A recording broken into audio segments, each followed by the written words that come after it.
할렐루야. 9월 26일 주일 예배를 시작하도록 하겠습니다. 오늘 합독하실 성경 말씀은 지난주에 했던 그 열왕기상 19장 11절에서 12절이에요. 제가 대표로 읽도록 하겠습니다. 야훼께서 이르시되 너는 나가서 야훼 앞에서 산에 서라 하시더니 야훼께서 지나가시는데 야훼 앞에 크고 강한 바람이 산을 가르고 바위를 부수나 바람 가운데 야훼께서 계시지 아니하시며 바람 후에 지진 가운데 야훼께서 계시지 아니하며 또 지진 후에 불이 있으나 불 가운데서도 야훼께서 계시지 아니하더니 불 후에 세미한 소리가 있는지라. 읽은 본문을 가지고 보는 하나님이 아닌 듣는 하나님 샤마라는 제목으로 은혜의 말씀을 나누도록 하겠습니다.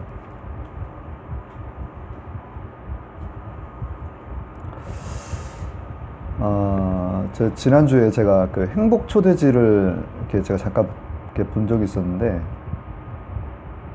거기에 이제 그 기적을 만드는 힘, 사랑이라는 내용의 여의도 그 조용기 목사님의 사역을 기록한 책, 여의도의 목회자라는 그 내용에서 인용한 내용인데요. 한번 들어보세요. 그 조용기 원로 목사님께 천막교회 이야기가 나오는데, 그 천막교회에서 기적이 일어난다는 소문을 듣고 나이 많은 권사님이 정신이 온전하지 않은 딸을 데리고 조용기 전도사님을 찾아왔습니다. 조용기 최다자 전도사님은 딸의 치유를 위해 일주일 동안 금식하며 기도했는데, 무더운 날씨에 모두 기진맥진하였을 때 누군가 토마토를 가져왔는데, 탐스러운 토마토를 보고 정신이 온전하지 못한 딸이 그걸 우적우적 먹다가 그만 의식을 잃고 쓰러져 이내 생명을 잃고 말았습니다. 순식간에 벌어진 일이라서 두 분 전도사님도 손쓸 겨를이 없었습니다. 이튿날 딸을 잃은 권사님의 출석교회 목사님이 변호사를 대동하고 나타나 두 전도사님을 감옥에 보내겠다며 소리를 질렀습니다. 병든 딸을 위해 금식까지 하며 도와주려다가 감옥에 갈 상황이 된 것입니다. 함께 온 두 남자는 딸을 잃은 권사님에게 어서 고소장에 도장을 찍으라 하는데, 이 권사님이 다음과 같이 말했습니다. 내 딸이 귀신 들려 죽어가고 있을 때 이 천막교회의 젊은 전도사님들은 일주일 동안 금식하며 내 딸을 위해 간절히 기도하였습니다. 비록 전도사님이 내 딸을 고치지 못했습니다만 예수님의 사랑을 우리에게 보여주셨습니다. 나는 천막교회에서 예수님의 사랑이 무엇인지 깨달았습니다. 우리 모녀에게 필요한 건 바로 사랑이었습니다. 이제부터는 나는 이 천막교회에 다닐 것입니다. 그렇습니다. 비록 딸을 잃었지만 권사님의 마음을 취한 놀라운 기적은 다름 아닌 사랑이었습니다. 조용기 목사님의 천막교회는 이런 사랑이 커져 마침내 세계 최대의 교회로 성장하였습니다.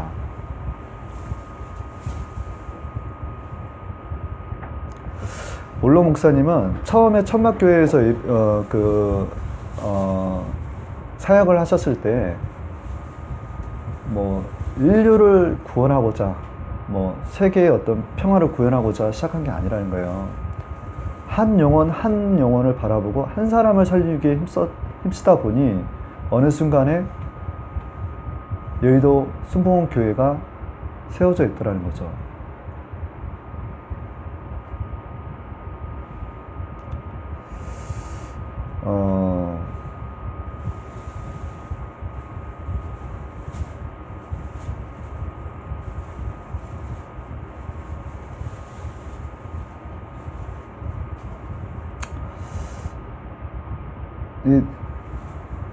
지금 본문 그 행복 초대지의 내용이 잘 들리셨나요?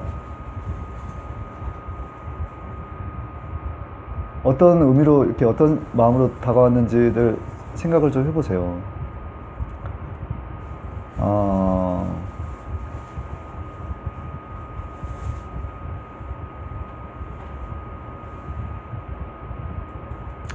지금 예배 시간은 집중해야 되는 시간이기 때문에 다들 이렇게 깨어있는 마음으로 참여하기를 원합니다.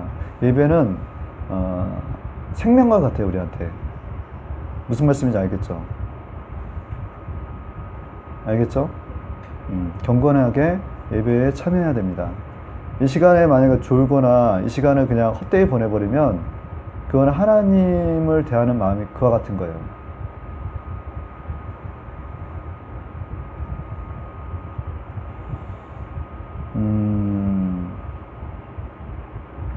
제가 본문을 읽었는데 하나님의 음성이 들렸다라는 거예요. 그 엘리야에게 들렸던 음성, 또 이 음성은 다윗 왕에게도 들렸고 사도 바울에게도 들렸어요.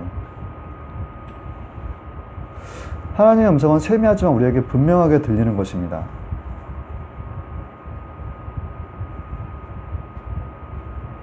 오늘날도 주의 종들과 성도들에게 성전 삼아 계신 우리 성삼위 하나님, 우리 성령 하나님께서 우리에게 우리가 묻는 물음과 질문에 응답하시는 거예요. 제가 조금 이제 좀 가르침도 필요하겠다 싶어서 약간의 교훈을 좀 더 할게요. 이 성경책은 앞서 여기 지금 성경책이 있는데 이 성경책은 구약이에요. 구약 신약이 같이 들어가 있는 거죠. 66권입니다. 근데 구약은 성부 하나님에 관련된 내용이에요. 하나님 성부 하나님에 관련된 내용이고, 신약은 그 성자 하나님이에요. 특히 사복음서는 그 예수님의 공생애가 담겨져 있는 겁니다. 그리고 성령 하나님은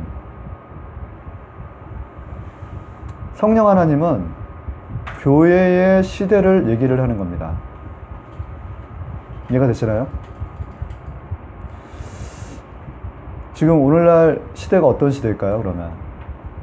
교회의 시대예요. 교회의 시대는 마지막 시대인 거예요.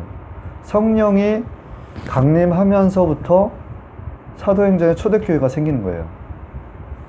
이해가 되시죠?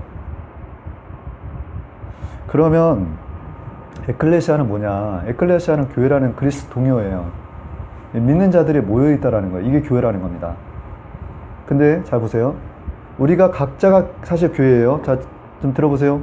우리 각자가 교회라는 거예요. 우리 아까도 말씀드렸지만 지금은 우리가 성령의 시대인 거예요. 성령께서 우리 몸을 성전 삼아 계시는 거예요. 그러니까 각자가 교회라는 거예요. 그렇지만 이 교회가요, 개인으로 시작하지만 반드시 외형적으로 또 건물로서 나타나는 거예요. 이게 에클레시아라는 겁니다. 각자의 성도들이 성전 삼아 계신 우리 성령 하나님께서 모여서 회중이 되어 교회가 되게끔, 결국 외형적으로 드러나게끔, 건물로 드러나게끔, 그게 교회라는 거죠. 근데 우리 이제 아까 성부 하나님, 성자 하나님, 성령 하나님에 대해서 이렇게 좀 다 아는 것 같지만 좀 이해가 좀 잘 안 되는 부분들이 있어요. 왜 뭐 하나님은 한 분이시죠? 왜 성부 하나님이 있고 성자 하나님이 있고 성령 하나님이 계시냐? 라고 하는데, 성부 하나님은 좀 비유로 치자면, 그러니까 영어로는 God is the Father, 그 다음에 아들은 God is the Son, 그리고 그 성령 하나님은 God is the Holy Spirit. 이게 다 God이라는 거예요. 다 하나님이라는 거예요. 그렇지만 아버지와 아들하고 성령이 같진 않아요. 그 이진 아시라는 거예요. 삼위의 하나님이시지만 율격이 다르기 때문에 하는 일이 다르신 거예요. 자, 여기 지금 물이 있잖아요. 물병 보이시죠? 여기 이 안에 지금 물병 안에 물이 들어가 있지 않습니까? 이걸 전기불회를 하면 H2O라고 이렇게 수소와 산소가 결합된 걸로 이렇게 분리가 돼요. 그렇지만 H2O가 이렇게 하나가 돼서 물이 되는 것처럼, 쉽게 얘기하자면 이 물을 환경에 따라서 바꿀 수가 있어요. 이게 냉장고에 넣으면 어떻게 되겠습니까? 냉동실에 넣으면 어떻게 되겠어요? 단단하게 얼어버리죠. 그죠? 그리고 이거를 그냥 이렇게 평상시에 이렇게 온도에 있으면 그냥 물처럼 보이는 거예요. 그죠? 근데 이거를 뜨거운 물에 저기 전자레인지 위에다가 물을 끓이면 이 물이 어떻게 돼요? 증발을 해버리잖아요. 그렇죠? 증발하는 것 또한 또 물이죠. 이해가 되세요? 그러면 얼음은 물이 아니고 증발한 수증기는 물이 아니며 그냥 이것만 물입니까? 아니잖아요. 그죠? 똑같이 물이라는 거예요. 이해가 되십니까?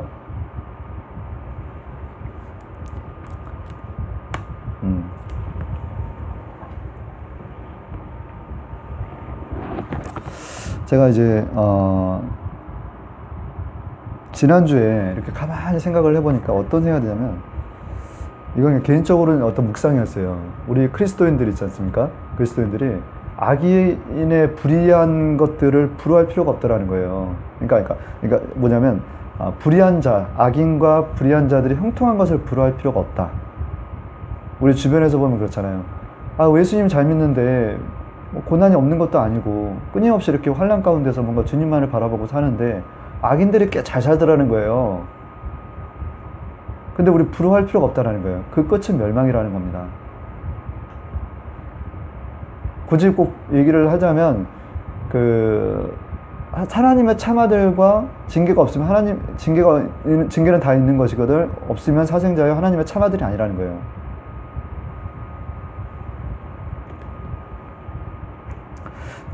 이거는 좀 제가 여기 계신 분들에게 좀 알아야 될 내용들을 좀 전할 필요도 있겠다 싶어서 제가 말씀을 드리는 거예요. 일단은 삼위 하나님에서 성부 하나님은요, 순복음교회에서는 하나님의 이름을 감히 저희가 좀 부르기가 사실 쉽지 않잖아요. 야훼라고 그러는 거예요. 야훼. 따라해보세요. 야훼 하나님. 따라해보세요. 야훼 하나님. 예, 아멘. 창세기부터 아브라함까지를 엘로힘이라고 불렀어요. 그러니까 아브라함 때부터 모세까지 엘샤다이, 모세 이후로부터는 야훼라는 거예요. 바벨론 포로 이후에 랍비들이 야훼 이름이 너무 거룩하다고 해서 함부로 부를 수 없다 해서 이게 주님 나의 주라 해서 아도나이라고 이렇게 불렀던 겁니다. 근데 야훼와 아도나이를 합쳐서 뭐라고 하냐면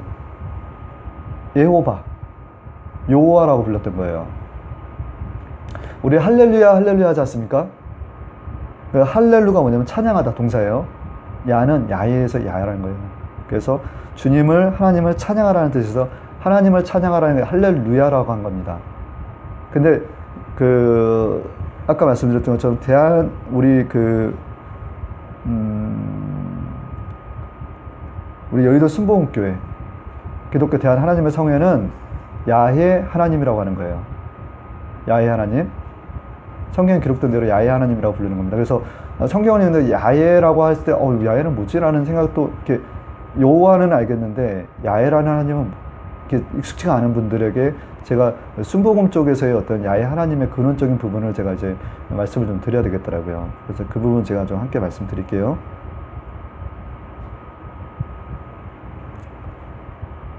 그리고 우리는 이제 로마서 8장 14절에서 15절을 뭐냐면, 무릇 하나님의 영으로 인도함을 받는 그들은 곧 하나님의 아들이라. 너희는 다시 무수하는 종의 영향을 받지 아니하였고 양자의 영을 받았으므로 아바 아버지로 부르짖느니라. 아바라는 말 되게 많이 익숙하지 않아요? 어찌 들으면 그냥 아빠라고 들리지 않나요? 그러니까 아빠 아버지라고도 들리잖아요. 근데 이게 아바라는 것이 아람어인데 아빠라는 뜻이 아니라 아버지라는 뜻이에요. 아버지라고 부르시면 돼요. 그러니까 하늘에 계신 우리 아버지를 하늘에 계신 아버지라고 부르는 거예요. 아버지. 그래서 지금 성부 하나님을 얘기하는 겁니다. 성자 예수님에 대해서 잠깐 말씀드릴게요. 성자 예수님은 구약의 창세기의 3장 15절에 온복음부터 나와요. 내가 너를 여자와 온수가 되게 하고 너의 후손도 너의 여자의 후손과 온수가 되게 하리니 여자의 후손은 내 머리를 상하게 할 것이요 너는 그의 발 뒤꿈치를 상하게 할 것이니라. 또 아브라함 때는 멜기데색 대제사장으로도 먼저 오십니다. 먼저는 의왕으로 그 다음에 평강향으로 아브라함이 나를 보고 기뻐했다. 이게 히브리서 7장 1절에서 6절의 말씀이에요. 우리 구약에 보면은 멜기세덱 대제사장 나오잖아요. 이게 예수님이라는 거예요. 그럼 예수님께서 오셔서 하신 일이 뭐냐라는 것인데, 마태복음 3장 11절에서 12절에는 뭐냐면, 나는 너희로 회개하기 위하여 물로 세례를 베풀고냐 내 뒤에 오시는 이는 나보다 능력이 많으시니 나는 그의 신을 들기도 감당하지 못하겠노라. 그는 성령과 불로 너희에게 세례를 베푸실 것이요 손에 키를 들고 자기의 타작마당을 정하게 하사 알곡은 모아 곡간에 드리고 쭉정이는 꺼지지 않는 불에 태우시리라. 저는 이 문맥상 이제 뭐냐면 알곡은 드리고 쭉정이는 불에 모아서 태워버린다는 거예요. 꺼지지 않는 불에. 지옥을 얘기하는 거겠죠. 근데 예수님께서 어떤 분이시냐면 그는 성령과 불로 너희에게 세례를 베푸실 것이요. 성령 세례를 주시는 이가 누구시라고요? 예수님이라는 거예요. 근데 불로도 세례를 주신다라는 거예요. 우리 마음을 정결하지 못한 걸 태운다는 의미도 있지만 이건 사실 성경에서 하나로 단회적으로 해석이 되진 않아요. 그렇지만 두 가지 의미에서 불로 심판할 수도 있다는 겁니다. 이해가 되시나요? 성령으로 세례를 베풀기도 하지만 불로도 세례를 베풀 수도 있다는 겁니다. 내가 하나님의 자녀로서 교회로서 성령 세례를 받은 거에 대한 징표로서 물로 침례를 베푸는 것도 있죠. 그걸 물침례라고 하는 거예요. 교회에서는. 하나님 예수님을 믿는 자는 영접하는 자 곧 그 이름을 믿는 자에게는 하나님의 자녀가 되는 권세를 주셨으니 이게 요한복음의 1장 12절이에요. 우리가 하나님의 자녀가 되잖아요. 예수님을 믿으면 우리가 그 하나님의 자녀가 되고 그 권세를 지닌다라는 거예요. 그러면 오늘날 성령 교회 시대에 대해서 잠깐 말씀을 드릴게요. 성령은 창세기 때부터 나옵니다. 창세기 때 보면 창세기 1장 2절에 보면 땅이 혼돈하고 공허하며 흑암의 깊음이 있고 하나님의 영은 수면 위에 운행하시니라. 하나님의 영이 뭐겠습니까? 거룩한 영이에요. 성령을 얘기하는 겁니다. 근데 제가 아까 이제 예배 전에 잠깐 저희 아버지 어머니 깨어 있으셔야 돼요. 예. 예. 눈을 감고 계시니까 눈이 살짝 이렇게 약간 충혈이 되셨는데. 예. 예. 그래. 할렐루야. 예. 자, 피곤하시면 뭐 누워 계셔도 돼요. 아니야. 예. 예. 다 듣고 있어. 예. 여기 뭐냐면 아까 제가 잠깐 말씀드렸던 것처럼 마태복음 7장에 대해서 말씀드렸잖아요. 이게 7장에 뭐냐면 너희가 악한 자라도 좋은 곳으로 자식을 줄 줄 알거든 하물며 하늘에 계신 너희 아버지께서 구하는 자에게 좋은 곳으로 주시지 아니하겠느냐라는 거예요. 근데 악한 자라도 자식에게 좋은 걸 줄 줄 알거든 천부 하나님께서 너희에게 성령을 주시지 않겠냐라는 말이거든요. 좋은 거. 근데 어떤 자녀들에게 주냐면 심령이 가난한 자는 복이 나요 천국에 그들의 것이며 마태복음 5장 3절의 말씀이에요. 심령이 가난해야 된다는 거예요. 회개하는 마음으로 왔을 때 심령이 가난한 자에게 하나님 값없이 뭐 잘해서 뭐 의로워서 그게 아니에요. 불쌍히 여김을 받아자는 거예요. 그러므로 우리는 그의 긍휼하심을 받고 때를 따라 돕는 은혜를 얻게 하여 은혜의 보좌 앞에 담대히 나아갈지니라. 우리가 하나님 앞에 나가야 되는 거예요. 그래야지 교회에서 성령을 받는 거예요.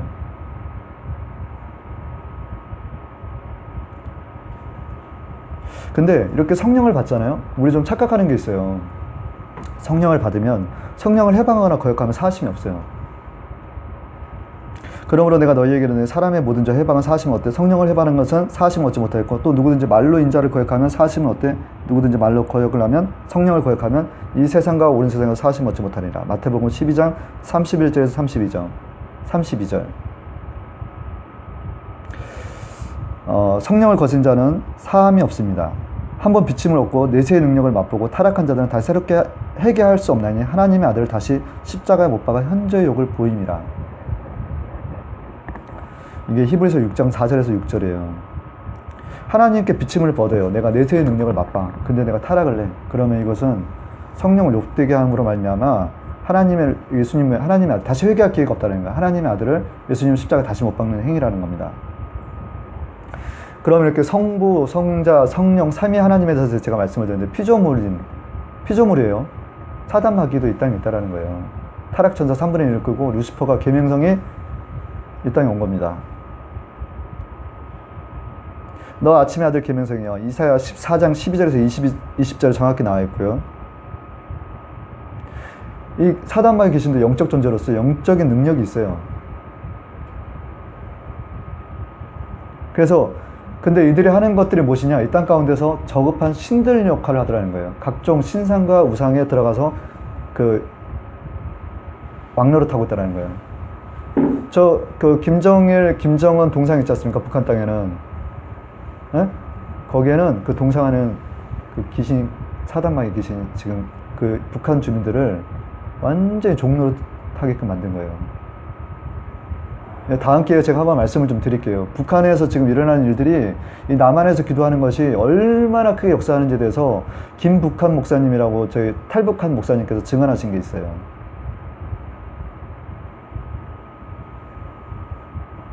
근데 더러운 귀신이 사람에게서 나갔을 때는 물 없는 곳을 다니며 시기를 구하지 얻지 못하고 이어 가로되 내가 나온 집으로 돌아가리라 하보니 그 집이 비고 초지되고 수리였거늘 이에 가서 저보다 더 악한 귀신 7을 데리고 들어가서 그하니 그 사람이 나중 형편이 전보다 더욱 심하게 되느니라. 이 약한 세대가 또한 이렇게 되리라. 마태복음 12장 43절에서 45절인데 이거 자세히 읽어보세요. 우리가 청소가 되었다는 거예요. 우리가 예수님의 자녀로서 거듭나고 중생의 경험을 하면서 우리가 성령의 그 집이 되었는데 성령을 소멸하거나 해방해버리잖아요. 그럼 성령께서 떠나가 버리신다는 거예요. 소멸돼 버리는 거예요. 그러면 빈집이 수리된 걸 보고 물 없는 곳을 찾아다니던 그 귀신들이 7 귀신이 들어와 버린다는 거예요. 몸으로. 그 나중 형편이 이전 형편보다 더 안 좋아진다는 거예요. 여기는 참 귀신들이 물 없는 곳을 찾아다닌다는 대목에 대해서는 한번 좀 묵상을 할 필요가 있어요.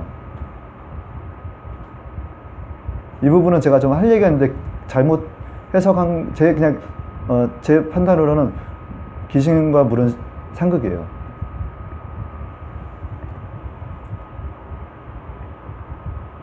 물이 생명이거든요, 사실. 예.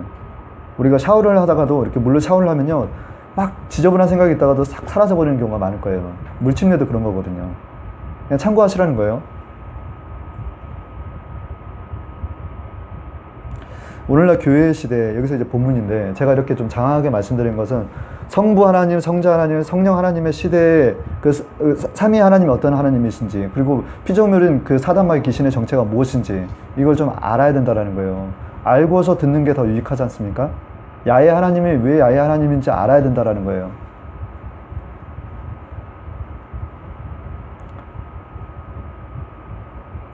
자, 그 교회 시대는 집중하세요. 네. 교회 시대는 과거 선지자, 그러니까 이게 사실 이제 과거 선지자 제사장 특정 부류에게만 사실 성령이 임했어요. 아까 뭐 엘리야에게 들렸던, 다윗에게 들렸던 하나님의 음성, 사도 바울이면 신약 인물이지만 그렇지만 그렇게 특정하게 임했던 어떤 그 성령이 신약의 교회 시대에서는 만민에게 부어준다라는 거예요. 만민에게. 당시엔 제사장이나 어떤 이제 하나님의 사람으로서 쓰임 받게끔 하려고 하나님께 성령을 부어줬지만 요즘 날은 뭐냐면 예수님을 통해서 우리가 예수님을 믿기만 하면 성령을 받는다라는 거예요.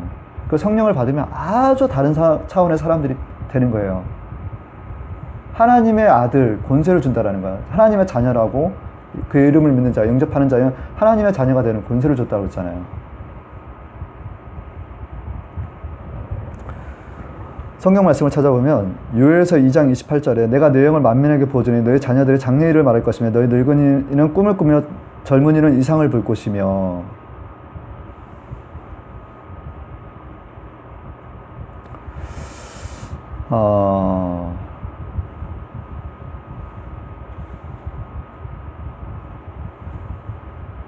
오늘날도 하나님의 사람은 성령과 함께하는 사람입니다. 오늘 하나님은 우리 안에 성전 삼아 계시고 세미한 음성으로 말씀하시는데 듣는 것이 순양의 기름보다는 나으니라는 것 사무엘상 15장 22절 23절 제가 많이 말씀드렸죠. 듣는 것이 순양의 기름보다 낫다. 네? 옛날 구약 제사법이에요. 순양을 잡아서 기름을 부었다라는 거죠. 태웠다라는 거죠. 근데 그 기름보다도 듣는 것이 더 중요하다라는 거예요, 사실. 그리고 이렇게 제사 듣는 것보다 이렇게 제사 있잖아요, 제사. 예배를 드리는 것보다 실제 삶 가운데서 순종하는 게 더 낫다라는 거예요. 근데 우리가 하나님의 음성을 들어야 되잖아요. 들으려면 어떻게 하면 성령의 사람이 돼야 된다라는 거예요. 그래서 성령의 사람이 되려면 내가 마음이 가난해 하나님, 저 하나님의 은혜의 보좌 앞으로 나갑니다. 저에게 성령의 불을 내려 주시옵소서. 이런 마음이 있어야 된다는 거예요.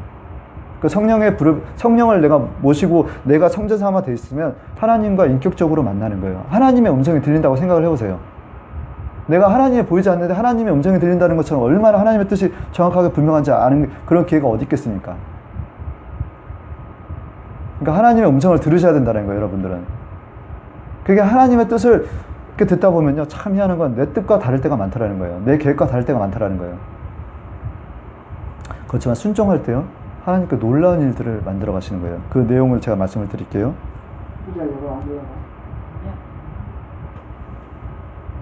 하나님은 인생이 아니시니 시건치 아니하시고 인자가 아니니 후회가 없으시도다. 민수기 23장 19절이에요. 하나님은 우리에게 세미한 음성을 들려주잖아요. 그 말이 인생이 아니기 때문에 시건치 아니하시고 후회가 없다라는 거예요. 하나님의 음성을 들으면 그 말씀대로 따라가잖아요. 그럼 어떤 상황이냐면 우리가 알거니와 하나님을 사랑하는 자 그 뜻대로 부르심을 입은 자들에게 모든 것이 협력하여 선을 이루느니라. 로마서 8장 28절. 아멘. 내가 지금 하나님의 가만히 있으라고 숨겨두고 아니 나도 하나님의 말씀을 듣다 보면 이런 거예요. 지금 막 시건치 않고 후회가 없으시는 우리. 왜냐하면 우리는 우리 자아가 있기 때문에 하나님의 음성을 듣더라도요. 하나님의 음성을 듣더라도 우리 계획대로 우리 행동 우리 뜻대로 하더라는 거예요. 이해가 안 돼요. 예를 들어서 저는 이쪽으로 가고 싶은데 하나님 이쪽으로 가라고. 저는 여기 분명히 일이 있거든요. 근데 하나님 이쪽으로 가라고. 그럼 저는 어떤 생각을 하면 하나님 왜 그러시죠? 저 이쪽으로 가야 될 일이 있는데. 그렇지만 내 안에 성령님을 인정하라는 거예요. 인격적으로. 그러면 뭐냐면 이쪽으로 가는 게 맞아요. 그랬을 때 모든 것이 협력하여 선을 이룬다는 거예요. 나중 가면 이쪽으로 간 게 분명히 이유가 있다라는 거예요.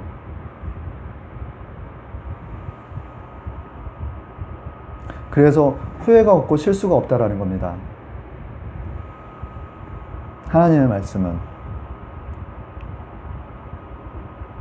근데 우리가 순종은 제사보다 낫고 듣는 것이 순양의 기름보다 나은데 우리가 만약에 이를 거역하는 것은 사시무상에 절하는 것 같다라는 거예요. 그리고 점치는 죄와 같다라는 거예요.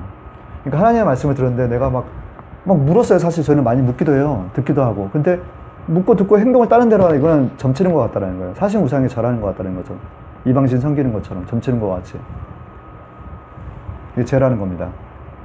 근데 여기서 참 믿음의 비밀이 있습니다. 우리가 이렇게 하나님의 음성을 듣고 순종을 하잖아요. 그럼 어떤 일이 냐면 믿음의 전진을 하게 되더라는 거예요.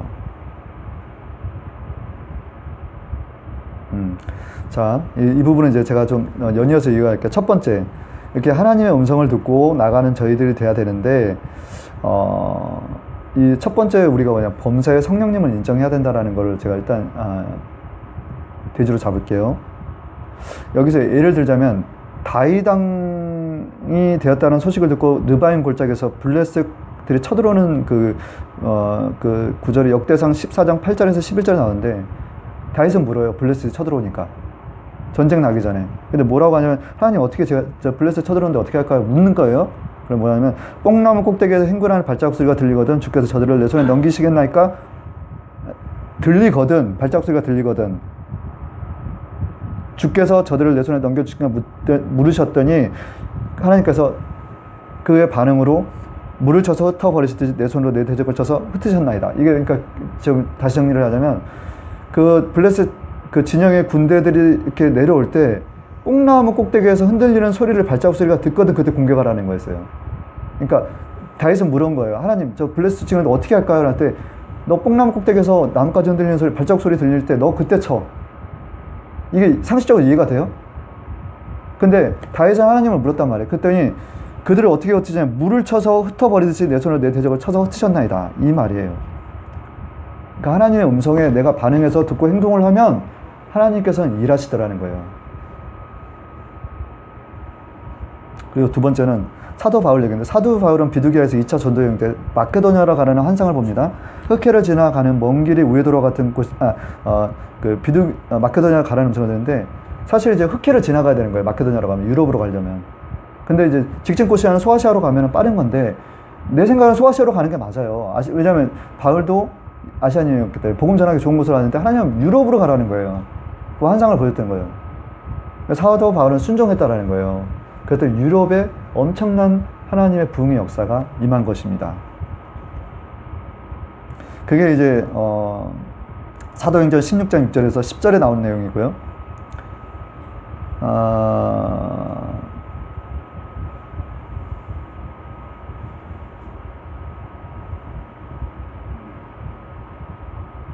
우리는 이렇게 사소한 것까지도 이제 하나님께 사실 물어보는 거예요, 사실. 예?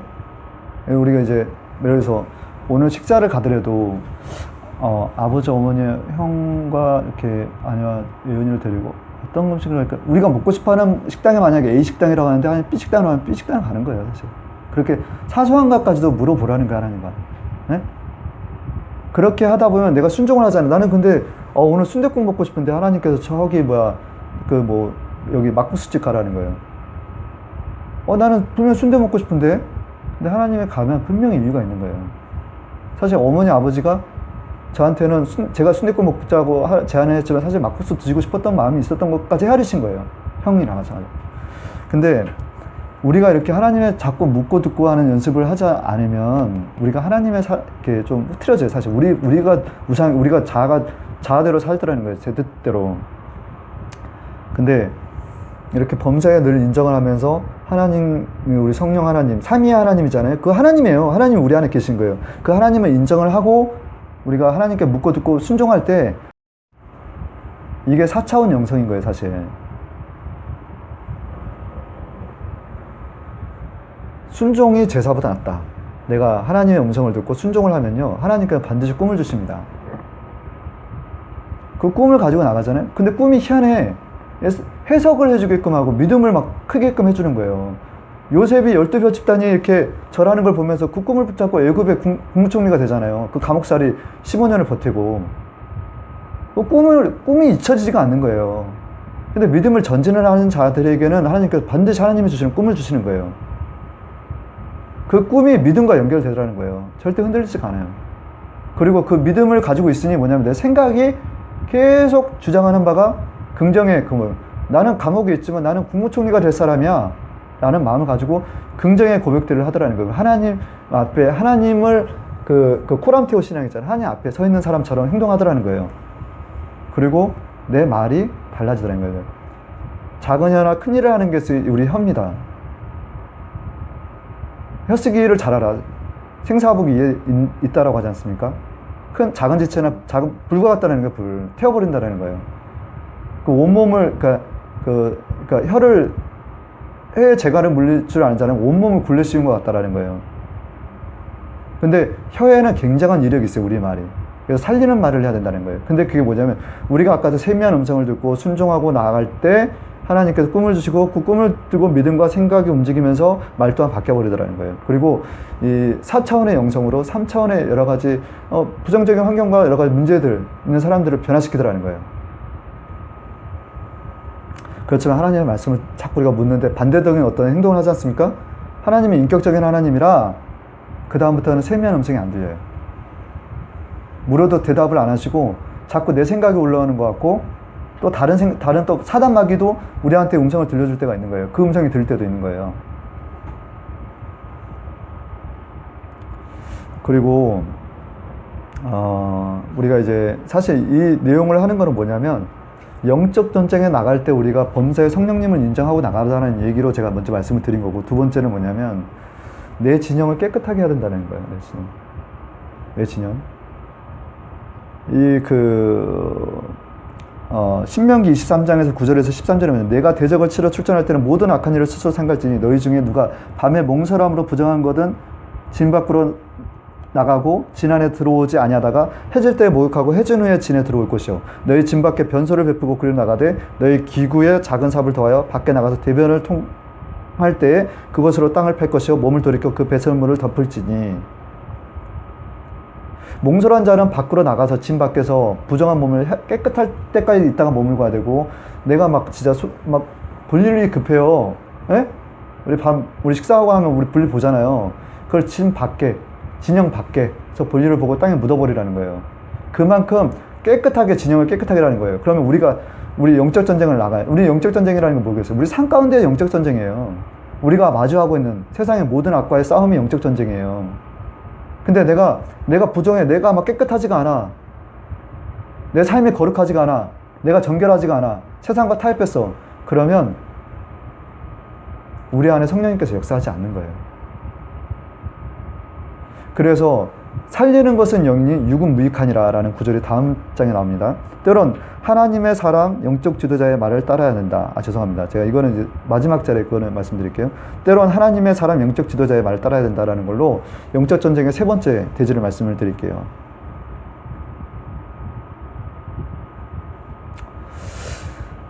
로마 황제 가이사에게 재판을 받으러 호송하던 중 백부장 율리오는 미양에 아뢰자 더 이상 항해를 하지 말고 겨울을 나고 로마로 가자는 제안을 물리치고 미양이 겨울나기 적절하지 않으니 베닉스까지 나가서 교를 나자는 선장과 선주의 말을 더 신뢰하여 유라굴로 광풍을 만나게 됩니다. 라는 구절이 사도행전 27장 9절에서 44절에 나와요. 우리 있잖아요. 앞전에 얘기했던 거는 그냥 제가 이제 지식적인 걸 얘기하는 거고, 실제 우리가 삶 가운데서 어떤 삶을 살아야 되느냐라는 걸 제가 지금 말씀을 하니까 좀 구분해서 좀 이해를 하시고, 지금 이제 이게 뭐냐면, 우리가 전문가들 얘기 많이 듣잖아요. 제가 이거 언제 느꼈냐면, 이 메이폴 이 오피스텔에 교회를 세울 때 사실 여기가 주거용이 아니에요. 상업용 오피스텔이란 말이에요. 그럼 우리는 부가세를 환급을 다시 해줘야 돼요. 우리가 상업용으로 했기 때문에 주거용으로 만약에 돌리면 부가세를 다시 환급을 해야 되거든요. 근데 부동산 중개업자가 뭐냐면 교회를 세우려면 여기가 주거용 오피스텔로 되어 있다는 거예요. 어떤 용도든 간에 여기가 주거용으로 바뀌어야 된다는 거예요. 근데 분명히 그분들은 전문가란 말이에요. 근데 하나님의 음성은 그렇지 않았거든요. 그냥 상업용으로 두라는 거예요. 근데 나중에 저는 그래서 그 말에 굉장히 혼란스러웠어요. 그때 뭘 모르니까. 근데 이제 지방회와 총회를 통해서 교회는 주거용에는 절대 세울 수가 없다라는 것과 더불어서 교회 신고를 할 때는 상업 주거 오피스텔에는 또 신고를 못 해요. 상업용 오피스텔에만 들어가게끔. 근데 하나님께서 이렇게 내 안에 계신 성령님을 의지해서 물어봤더니 이게 뭐냐면 맞더라는 거예요. 결국은. 하나님의 뜻이 여기 있었구나. 근데 로마 황제 가이사에게 사도 바울은 이제 자기를 재판해달라라고 하는데 뭐냐면 백부장 율리오가 미양이라는 곳에서 지나서 베닉스로 가는 게 맞다라고 이렇게 얘기를 하는 거예요. 근데 선주와 선장의 말을 들었다라는 거예요. 전문가의 말. 그렇지만 정말 영적 지도자의 말을 들을 필요가 있어요. 엄마, 아버지 여기 계신 문제에서 집안에 무슨 문제가 있어. 뭘 해결을 해달라고 그러는데 저한테 많이 물어보시잖아요. 그잖아요. 형도 저한테 많이 물어보잖아요. 아니할 말로 형의 문제가 있었을 때 변호사를 선임하라고 해서 했는데 하나님 변호사 선임을 맡게끔 하시더라고요. 그분이 전문가인 거예요. 그렇지만 결국에 뭐냐면 지훈이가 그래. 작은 아빠가 변호사 역할을 했네요. 내가 하나님의 사람으로서 성전 삼아 계신 성령님과 의지하며 나갈 때는 하나님께서 이렇게 크신 일들을 만들어 가시더라는 거예요. 사도 바울의 얘기를 통해서 우리가 영적 지도자를 잘 이렇게 말에 귀를 기울일 필요가 있다라는 겁니다. 그리고 마지막으로 네 번째, 내 삶의 기도의 응답 12도를 취하라는 거예요. 우리가 이렇게 깜빡깜빡 잊어버릴 때가 많아요. 우리가 하나님과 지난 역사를 들여다보면 우리 하나님 여태까지 우리를 도우셨던 하나님을 기억을 못해. 그리고 또 당장 뭔가 문제가 닥치면 이것 때문에 막 신음하고 아파하더라는 거예요. 그래서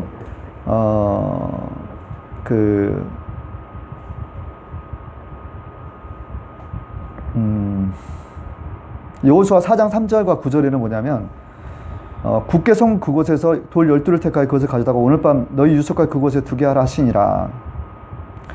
요단 가운데 곧 언약궤를 맨 제사장들이 발이 선 곳에 12돌을 세우라 하며, 이게 무슨 얘기냐면 언약궤를 세웠던 요단강이 갈라지는 거예요. 가나안 땅 들어가기 전에 이스라엘 민족이 여호수아와 같이 나가는데, 근데 그걸 잊어버린다라는, 가나안 땅에 가서 잊어버리더라는 거예요.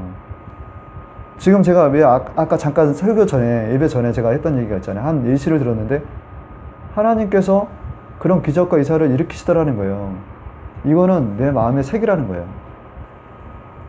아버지, 어머니에게, 형에게 일어났던 그 전에 있었던 뭔가 어려움 가운데 있는 것들 중에 내 기도에 응답하신 것에 대한 그 12도들을 취하라는 거예요. 그래야지 흔들리지 않는다라는 거예요. 내 믿음이. 그리고 그걸 가지고 뭐냐면 내가 또 앞으로 어떤 문제가 있든 기도할 때 하나님께 응답하신 하나님을 믿고 의심하지 말고 하나님께 온전히 기대라는 겁니다. 아멘. 오늘 좀 설교가 좀 길어졌죠. 내용이 좀 전할 말이 많았는데 결론이에요. 이렇게 하나님의 사람, 내가 하나님의 성령 하나님의 사람으로서 내가 살아가다 보면 이 세상의 영적 전쟁은 넉넉히 이기는 싸움이 되는 거예요. 그리고 마지막에 우리가 신본주의 삶을 살면 성령 충만하게 되고요. 성령 충만하게 되면 세미한 음성을 듣게 되고, 순종의 일을 하다 보면, 순종으로 나가다 보면 하나님의 일하심을 보게 된다는 거예요. 그래서 너희가 나보다 더 큰 일도 하리라. 요한복음 14장 12절에 예수님께서 부활승천했던 하나님의 말씀이 실제 이 땅 가운데서 우리를 통해서 역사하신다라는 겁니다.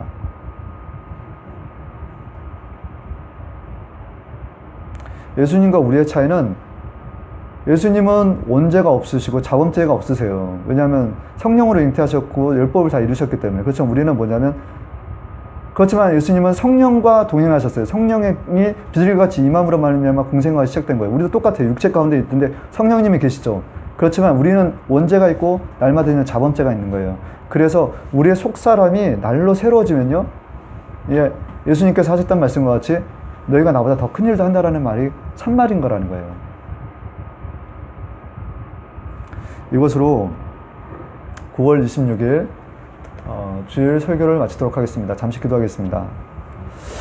좋으신 하나님 아버지여, 오늘 또한 아버지께서 함께 하심으로 말미암아 아버지 은혜 가운데 아버지 귀한 주일을 맞고 이렇게 예배를 드립니다. 아버지, 이 예배 가운데 아버지 주님 함께 해주셔서 감사합니다. 또한 아버지여, 이 말씀을 통해서 다들 깨닫는 마음으로 주님의 은혜를 깊이 사모하고 또 그 은혜로 말미암아 주님께서 너희는 나보다 더 큰 일을 하신다라는 그 말씀 가운데 먼저 그의 나라 의를 구하는 주님의 충성된 주의 자녀들이 되게 하여 주시옵소서. 하루하루의 삶이 아버지 선물과 같습니다. 아버지, 저희들 주님께서 주신 큰 은혜의 감동으로 믿음에 전진하는 자들 되게 하시고, 아버지 땅 밟는 곳이 지경이 변화되게 하여 주시고, 아버지 모든 영적 어둠을 하나님 야에는 빛이시니 그 빛으로 어둠을 걷어낼 수 있는 저희 모두들 되게 하여 주시옵소서. 아버지 하나님이시여, 또 오늘 오후 일정 가운데도 주님께서 또 함께 하여 주셔서 아버지여 전도의 열매가 맺히는 귀한 시간들이 예비되게 하여 주시옵소서. 이 예배를 주관하신 우리 하나님께 우리 예수 그리스도의 이름으로 감사하며 기도드리옵나이다. 아멘.